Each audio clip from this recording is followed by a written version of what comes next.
All right, everybody. I'm beginning to think there is a genuine rift between Donald Trump and JD Vance on the strikes against Iran. We are 30 hours out from these strikes, and JD Vance has said absolutely nothing, despite him usually being the one that is all over social media supporting the president. Now, he might come out today or in a few hours and show support, but he has been unusually silent. Even beyond that, we dug up his prior statements on Iran. Some of them are just from a few months ago. Some of them are from the 2024 election. Some of them are from 2023.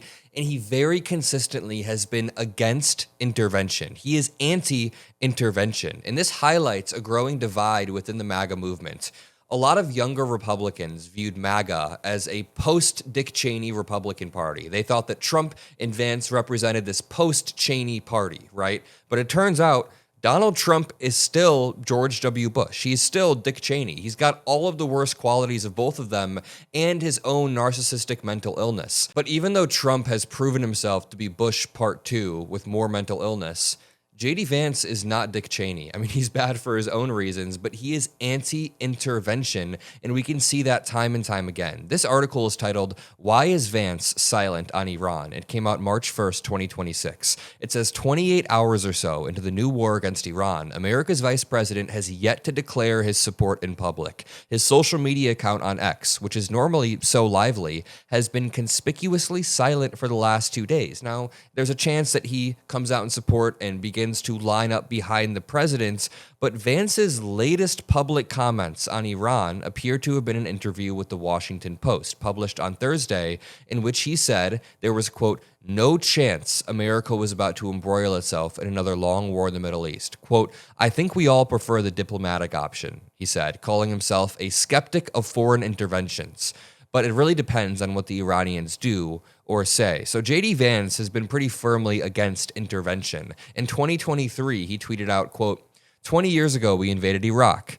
The war killed many innocent Iraqis and Americans. It destroyed the oldest Christian populations in the world. It cost over $1 trillion and turned Iraq into a satellite of Iran. It was an unforced disaster, and I pray that we learn its lessons. Again, anti-intervention. The Wall Street Journal reported in January that the White House weighed Iran's nuclear talks as Trump leaned toward strikes. And then below that, the byline says, Vance is leading effort by some aides to persuade Trump to engage in negotiations with Tehran. Time and time again, U.S. President J.D. Vance and other senior administration aides were urging Trump to try diplomacy, to negotiate, not to strike, because J.D. Vance is quite anti-intervention, as is this new growing wing of MAGA. Check out Marjorie Taylor Greene, former Congresswoman Marjorie Taylor Greene, who honestly kind of cooked Donald Trump this morning. We're going to read this and break the rest down, so make sure you drop a like. Double check to make sure you're subscribed to the Adam Mockler feed. It genuinely means the world, and it helps us grow and punch back against this MAGA disinformation.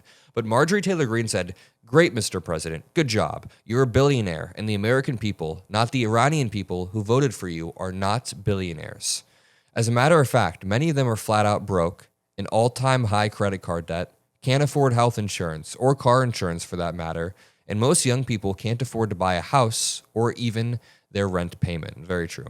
Your generation, the baby boomers, your families were able to thrive on single incomes, and now that's practically impossible for the vast majority of American families, let alone imagine being a single mother. Most of your baby boomer friends and supporters, I'm sure, are cheering you the most, but us younger generations, Gen X, millennials, especially Gen Z, hate this fucking bullshit. Very true. Because we all know that in 10 years, when the baby boomers that have been in charge of all of America's disastrous decisions are retired or have passed away, us younger generations will be left with no social security checks because it will have gone bankrupt, over $50 trillion in debt, and a dollar that won't be worth shit. We, as in you and me, campaigned on America first. This is not it. Actually, very well said from Marjorie Taylor Greene. And as Amari points out here, somehow J.D. Vance, a fierce Trumpian critic of the neoconservatives, ended up in government at the highest levels, only to help implement the foreign policy preferences of John Bolton or Elliott Abrams. It's very, very true. Again, J.D. Vance, his rise to power was precedented on this idea that he was post-Dick Cheney Republican Party. And he still kind of tries to embody that, but he's standing next to a president here who is quite literally just Dick Cheney. Now, let me show you the photo that is going incredibly viral of JD Vance. This really proves the entire theory. So the White House posted, Vice President J.D. Vance and cabinet secretaries in the Situation Room, February 28th, 2026. This is as the strikes were going down. This was J.D. Vance in the Situation Room. We see Tulsi Gabbard. I see Scott Bessent. Now, what's important to point out here is this is like the B table. This is like the kids' room. This is where they put all of the anti-war people who might object to anything they do, who might not be okay with the most extreme version of interventionism. I mean, it's important to point out Tulsi Gabbard in about 2020 was running ads against Trump and saying that he wanted to strike Iran, saying that he wanted to get us into another war. She is quite literally probably the most anti-war one here, to be honest. Tulsi Gabbard is just so blindly anti-war that she doesn't even want to help Ukraine, doesn't want to help Taiwan, doesn't want to help allies who are getting invaded, which at that point is just pro-war. So she's very misguided. She's honestly not very smart on foreign policy, and J.D. Vance isn't either. So they created a kids' room. Someone said, lol, is that the kids' table? And someone else quote tweeted and said, the crew who didn't get invited to Palm Beach. They quite literally created a B room. Washington, J.D. Vance enjoys a Mountain Dew alongside Tulsi Gabbard as the pair preside over the war in Iran, while Donald Trump at his beach club in Florida announces Americans may die from it. Let me show you this clip of J.D. Vance on Meet the Press about 7 or 8 months back. It's important to point out, this was right before they struck Iran for the first time. Then they came back to us and lied to our face and said that they had incapacitated. They had forever stopped Iran's nuclear capabilities. Watch. Our view has been very clear that we don't want a regime change. We do not want to protract this or build this out any more than it's already been built out. We want to end their nuclear program, and then we want to talk to the Iranians about a long-term settlement here. Okay, none of that ended up happening. We did try to enact regime change. That's what we're doing.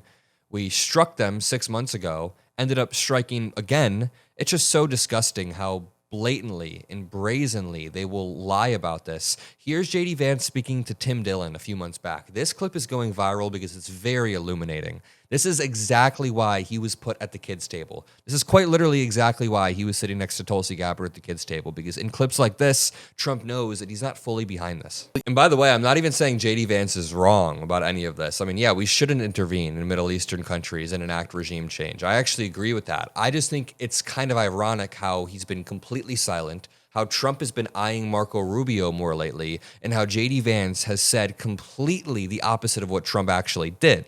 You have a looming, potentially larger war in the Middle East with Iran. You're the vice president. How does the Trump administration handle what could be a massive Mid-East war, after everything obviously we just talked about getting America back on track and figuring out how to allocate resources to people in this country. How do we handle that? Well, I mean, a couple of principles, right? So obviously, Israel has the right to defend itself, but America's interest is sometimes going to be distinct. Like sometimes we're going to have overlapping interests, and sometimes we're going to have distinct interests. And our interest, I think, very much is in not going to war with Iran, right? It would be a huge distraction of resources. It would be massively expensive to our country. And it's interesting to me when the October 7th thing happened, and we have a couple of dear friends who live in Israel, actually. By the way, J.D. Vance was right with what he just said. Yes, it would be a huge distraction. Resources would be reallocated to other places. You know who points this out quite well is Democratic Representative Khanna. He went on Fox News, and they tried to press him over his war powers resolution, and he lays down what America First is so cleanly, so perfectly. I urge you to watch till the end of this clip, because when he tries to explain his vision for America First, it's so much more captivating than whatever J.D. Vance means by America First, and that's truly how you win. You don't win by debunking what America First is and saying, no, we're not America First. No, you win by presenting your own vision of what America First is in a more captivating vision. And I want to get your take on policy, sir, because Vice President J.D. Vance is quieting concerns of potential war in the Middle East, saying that there's no chance a military strike would result in a years-long war. The U.S. and Iran are set to resume those nuclear talks next week in Vienna. After wrapping up a third round in Geneva yesterday, Democrats now are planning to force a House vote next week on a war powers resolution related to Iran. This bipartisan measure would require congressional approval before further U.S. military action in Iran. Congressman, I know you're the co-sponsor of this measure. What do you want to see here? Do you worry that publicly clipping the wings of a sitting president is giving information and an edge to our adversaries while doing so? I appreciate actually what Vice President Vance said. I didn't realize he had said that. I had a good relationship with him before he became vice president. I always thought of him as someone who was against intervening and getting in another Middle East war. I hope maybe he'll endorse Thomas Massie and my War Powers resolution, because all Thomas Massie and my War Powers resolution says is before you put troops on the ground in Iran, before you spend billions of dollars in another war in the Middle East, how about you come to Congress and ask Congress first? And you know what America First means to me? It means spending money on manufacturing jobs here, on child care here, on health care here, not getting into another war with our troops thousands of miles away in the Middle East. Yes, I love it. More jobs here, making sure that we have health care here. I want to end this off by showing you perhaps the slimiest of slime balls. Asmongold, the famous streamer who plays video games on Twitch, delves into the world of politics a lot lately. And I want to show you what he said during the 2024 election about bombing Iran. He said, hell no, I don't want to intervene. We should stop intervening. And then right when Donald Trump does it, I want to show you how he flips. Just wait to see the before and after from 2024 to 2026. Watch. I think that we play too big of a role in other countries' military shit. Like, we're too interventionary. We get too involved into other people's business. It's a waste of our money. The people there probably fucking hate us. Like, where's really the upside here, right? Just stay out of it. Yeah, exactly. I'm not saying, like, we should be totally isolationist, but I think that the level that, like, that we try to play nation building, especially in places like this, like, you know, like Libya, for example, back in the day, what the fuck? Or Iraq. No, absolutely not. Yeah, it's too much, man. Way too much. I am so happy this has happened. I am just dramatically, tremendously happy this has happened. I know that, you know, obviously I've talked about it for a long time, about how big of a problem Iran is and everything. I was a big supporter of us bombing them before, and now we're bombing them again. And this is just amazing. Dude, these people have no actual morals. These people have no actual backbone. JD Vance has so many tweets and articles of him condemning this. In 2023, he wrote for the Wall Street Journal, Trump's best foreign policy? Not starting any wars. He has my support in 2024 because I know he won't recklessly send Americans to fight overseas. Well, guess what Donald Trump said in front of the nation like 30 hours ago? That some people might have to die. I'm going to leave it there. Make sure you subscribe to the Adam Mockler feed below. Make sure you drop a like. I'll see you all in the next one. Peace out.